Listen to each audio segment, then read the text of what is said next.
Welcome to Smarter Home Security. Let's take a minute to set up the system to meet your needs.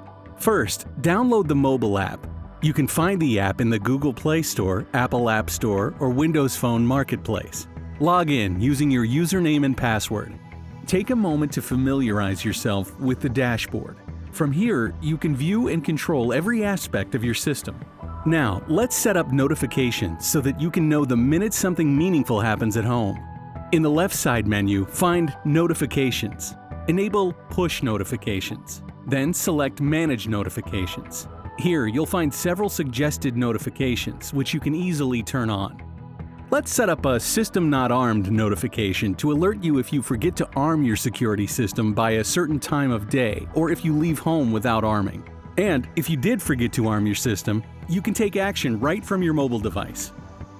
From the left side menu, you can also set up Scenes, which allows you to control multiple devices with the touch of a button.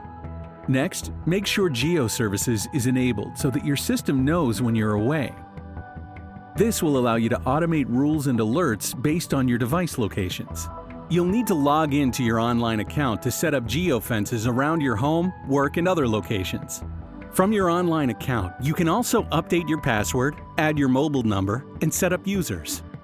For questions about your setup or to learn more about the smart services available to you, contact your service provider.